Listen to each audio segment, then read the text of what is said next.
পরিবর্তন news channel, আপনার কণ্ঠ, আপনার পছন্দ। নমস্কার, পরিবর্তন নিউজ চ্যানেল আপনার স্বাগত আছে। নতুন আপডেট জন্য চ্যানেলকে লাইক, সাবস্ক্রাইব ও কমেন্টস করুন। আজকে আপডেট। আজ শারদাপীঠাধীশ্বর জগৎগুরু শঙ্করাচার্য স্বামী সদানন্দ সরস্বতী মহারাজ প্রথম ধর্মযাত্রা প্রচার কর্মসূচি বিশ্বমাতা মন্দির। তারপর বিভিন্ন কর্মসূচি। মুখ্য কর্মসূচি 24 ডিসেম্বর 2023 ধর্ম প্রচার লক্ষ্য কণ্ঠে গীতা পাঠ কলকাতার ব্রিগেড প্যারেড গ্রাউন্ডে। পূজ্য শ্রী সমীরেশ্বর ব্রহ্মচারীর আমন্ত্রণে বিশ্ব সেবাশ্রম সংঘে এসেছিলেন শারদাপীঠাধীশ্বর জগৎগুরু শঙ্করাচার্য স্বামী সদানন্দ সরস্বতী মহারাজ। পূর্বসূরি শঙ্করাচার্য স্বরূপানন্দ সরস্বতী মহারাজ দেহ রাখবার পর দ্বারকাধামের শঙ্করাচার্য পদে আসীন হন স্বামী সদানন্দ সরস্বতী মহারাজ। শঙ্করাচার্য পদে আসীন হবার পর এটাই পশ্চিমবঙ্গে এটাই তার প্রথম ধর্মপ্রচার যাত্রা। এই যাত্রায় সর্বপ্রথম তিনি বিশ্বমাতা মন্দির এবং বিশ্ব সেবাশ্রম সংঘ প্রতিষ্ঠাতা পূজ্য শ্রী সমীরেশ্বর ব্রহ্মচারীর আশ্রমে আসেন।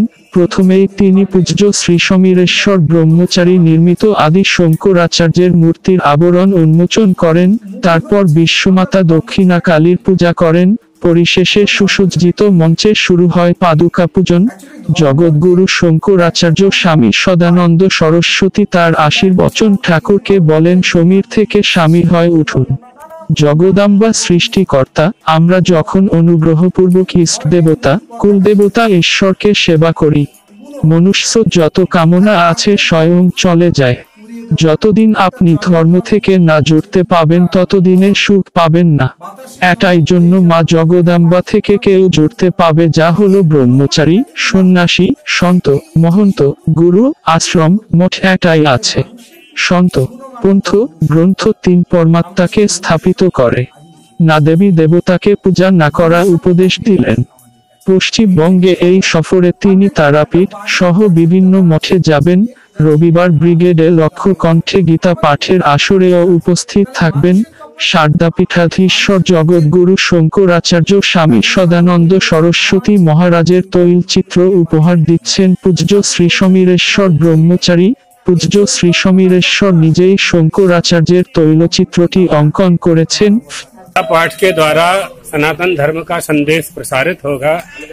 भगवान श्री कृष्ण ने अर्जुन को माने नर को निमित्त बना करके पूरे विश्व को संदेश दिया है कि प्राणी मात्र को, मनुष्य मात्र को कर्तव्य का पालन करना चाहिए।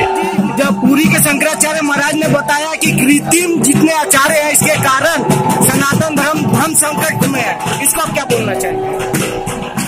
चलिए महाराज কাজ হচ্ছে ভারতবর্ষে ধর্মকে বিস্তার করা, মানুষকে ধর্ম দেওয়া, বেদ প্রচার করা। সেরকম আজ এখানে দ্বারকাধীশ জগৎগুরু শঙ্করাচার্য তিনি সদানন্দজি উপস্থিত হয়েছিলেন। তার অমূল্য ভাষণ আমরা পেলাম। তিনি বিশ্বমাতা মন্দিরে, বিশ্ব সেবাশ্রম সঙ্গে এসে বিশ্বমাতা মন্দিরে পূজা করলেন। তিনি ভীষণ আনন্দ পেয়েছেন। আমাকে বলেছেন এখানে এত সুন্দর ভাইব্রেশন, বাংলা আমি বেশি মুগ্ধ হলাম। তিনি তো আপনারা শুনেছেন যে ধর্মের বহু কথা তিনি বলেছেন আমাদের কাছে, কিন্তু মূল হচ্ছে আমরা ধর্ম ছাড়া কেউ নেই। আমরা ধর্ম ছাড়া কেউ নেই। অ্যাকচুয়ালি ধর্মর যে ব্যাখ্যাটা আমরা পাই, সে ব্যাখ্যাটা আমরা কেউ ভাবে ধীধাতুতির সৃষ্টি, কেউ ভাবে আমরা নানা মুনি, নানা মত, বহুপদ। কিন্তু ধর্মের মূল কথাটাই হচ্ছে গুণমান। একটা আগুনের ধর্ম পুড়িয়ে দেওয়া, একটা জলের ধর্ম নিচের দিকে বওয়া, বাতাসের ধর্ম বয়ে যাওয়া, একটা পাখির ধর্ম উড়ে যাওয়া। তাহলে এই গুণমানটা যদি না থাকতো তাহলে এই জিনিসগুলো এই হতো না। তাই মানুষের গুণমান হচ্ছে মনুষ্যত্ব। আমরা সেই মনুষ্যত্ব হারিয়ে ফেলেছি। মনুষ্যত্বটা ফিরে আসুক আমাদের কাছে, এর জন্যই সংগ্রাম। আর দেখুন, একটা বাঘেরও যা চিন্তাধারা আছে, একটা জীবের যা চিন্তাধারা আছে, আমাদের প্রত্যেকটা মানুষের আছে। তাহলে মানুষের তফাৎ কোথায়? মানুষের চেতনা।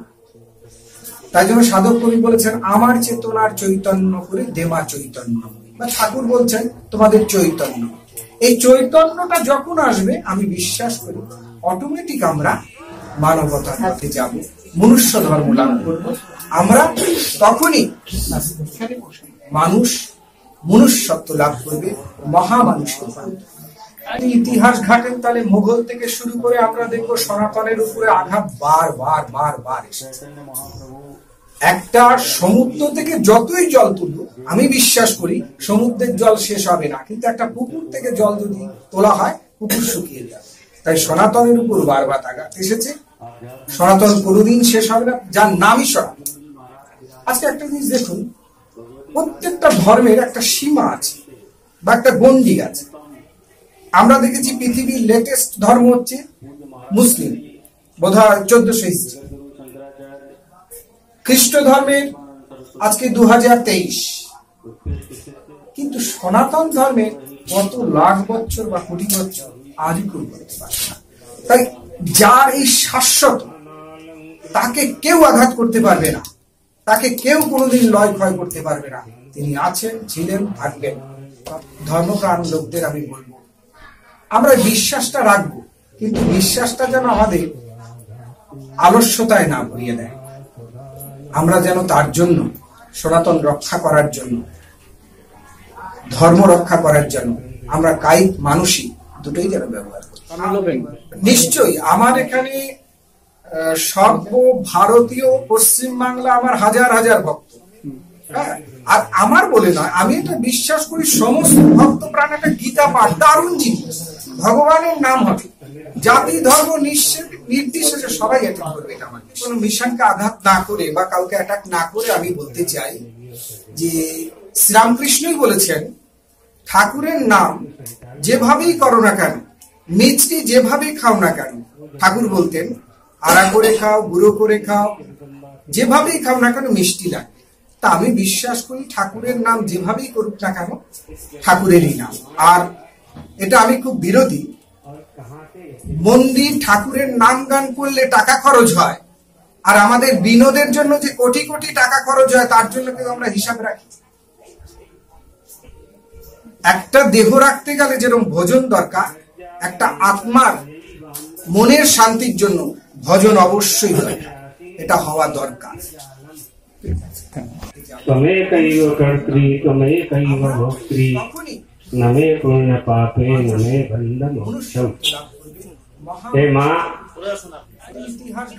इस जगत का जो जाल है इसका निर्माण आपने ही किया। हम बांग्ला में बोलছি, যতই জল তুলবো আমি বিশ্বাস আজ আমাদের জল শেষ হবে না, কিন্তু একটা উনি বাংলায় প্রথম এসে বাংলায় প্রথম আমাদের মঠের শুভ সনাতন কোনোদিন চরণ দিয়েছেন, এই জন্য আমরা ধন্য। পবিত্র হয়েছেন, তার মতন ভারতবর্ষে আমরা দেখেছি সর্বশ্রেষ্ঠ ধন্য। আমি ওনাকে বলেছি আমার কালী উদ্বোধনের সময়, মন্দির উদ্বোধনের সময় আসতে, উনি এক কথা বলেছেন আমি আসবই। এটা আমাদের খুব আনন্দ। ভারতবর্ষে আমাদের প্রথম হাতিয়ার, তাকে কেউ আঘাত করতে পারবে না। প্রত্যেকটা মাটি, আকাশ বাতাস সনাতনের সৃষ্টি। আমরা সনাতন শাশ্বত। আমরা কেউ জিন্স পরতে পারি, আমরা কেউ জামা প্যান্ট পরতে পারি, কিন্তু ভুললে চলবে না আমাদের এর পিছনে আছে ঋষি। আমরা কেউ ভরদ্বাজ, আমরা যেন সেই ঋষির ব্যবহার ভুলে না যাই। আমরা যেন শপথ নিই তোমাকে ছাড়া চলবো না। আজকে এত বড় ওনার কথা শুনে আর আমার বলার কিছু নেই।